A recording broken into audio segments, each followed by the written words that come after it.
Good afternoon, everybody. It's so wonderful to be back here at the Talmud Lunch Learn. We want to wish a hearty welcome back to our dear friend Jay on his return to Talmud Lunch Learn and to hopefully many other classes. Jay, it's always a pleasure to have you here. Thank you, Ed, our chef, for preparing the delicious food for us today. And nobody's eating. Nobody's hungry today. I don't know what's going on. But either way, this week's Parsha is Beshalach, and we know that this week's Parsha, the Jewish people go out of Egypt. And the first verse in this week's Parsha says the following, Vayihi Beshalach parot ha'am, and it was when Pharaoh sent the people away, V'lo nocham Elokim, and God did not lead them derech Eretz Plishtim, through the land of the Philistines. If you look at the way the traveling should be from the land of Egypt to the land of Israel, there's a direct way to travel through what we know as the Sinai Peninsula, right? You can go right straight into the land of Israel. Instead, no, we're not going that way. We're going to go around. How are we going to go? We go down, and we go up, and we go around, and we come through Jordan, and then we come into Israel through Jordan. And it's like this whole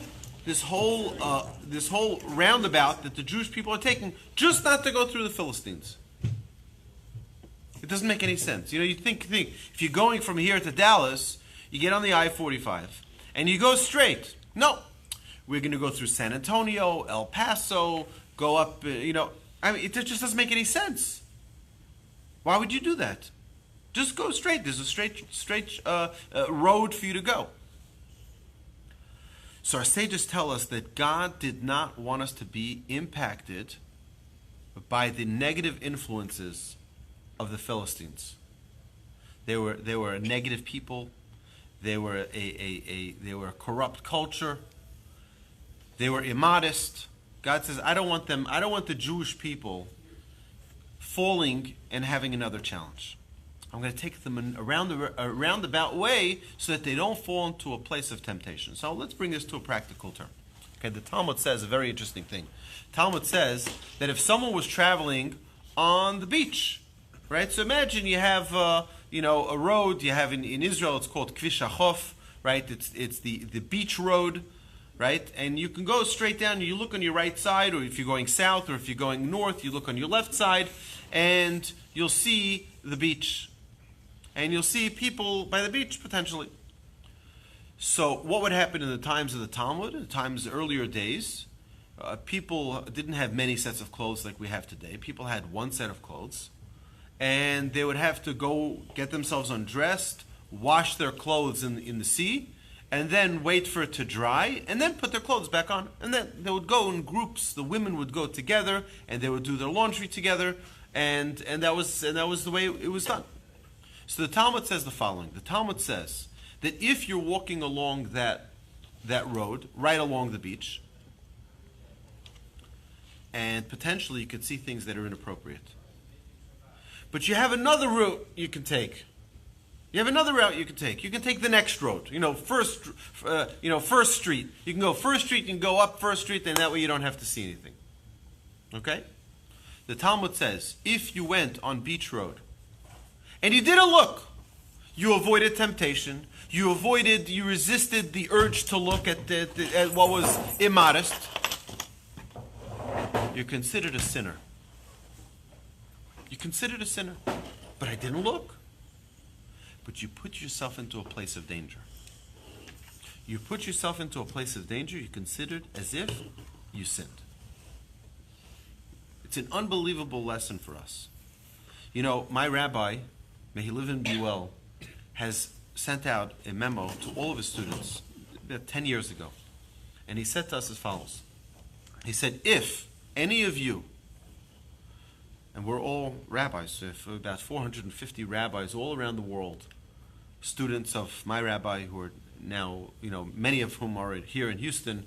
You have Rabbi Moskowitz, Rabbi Masri, Rabbi Johnny, Rabbi Chili, and others, my brother Rabbi Yaakov, who learned under the tutelage of Rabbi Berkowitz, my rabbi in Israel. Right?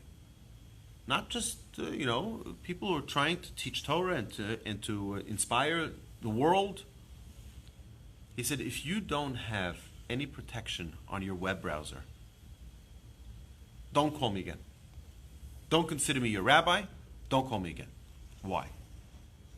Because we all know that we're living in a world that's filled with temptations, that's filled with advertisements, filled with many, many other things. If we don't take a proactive step to protect ourselves, then we're putting ourselves in harm's way. It's not that you're not trusted. You're not trusted. Right? Oh, you don't think that I'm going to be able to resist an urge? No. Nobody is trusted. Not when it comes to matters of impurity, of things that are a lack of modesty. Nobody's trusted.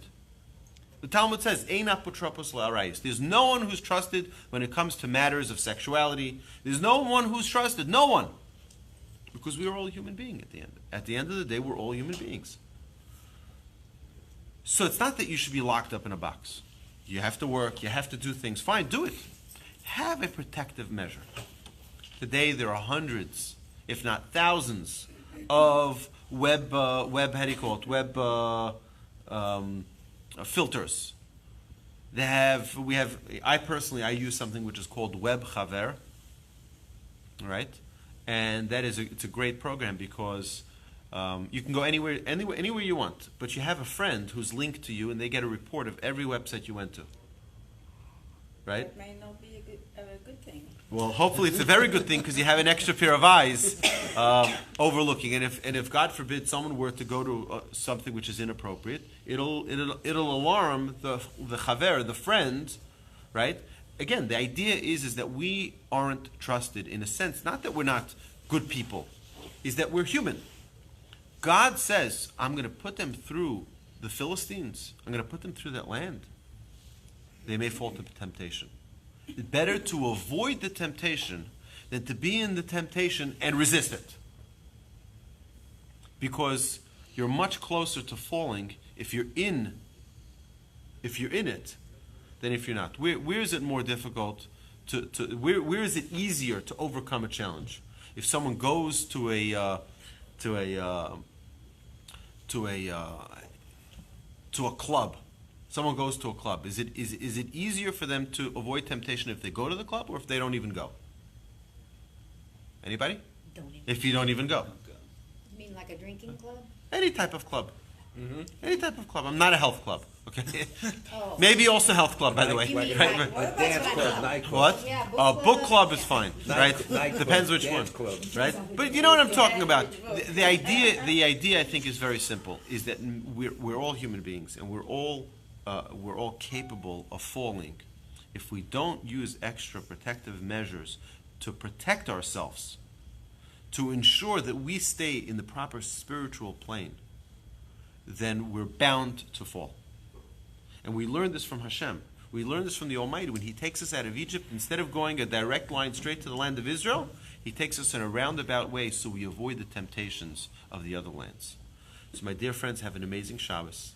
Hashem should always protect us. We should also do our best to protect ourselves and not fall into a trap of spiritual contamination, God forbid. And Hashem should bless us always with being on the upward incline of spirituality and growth. Amen, and have a terrific Shabbos. Is that?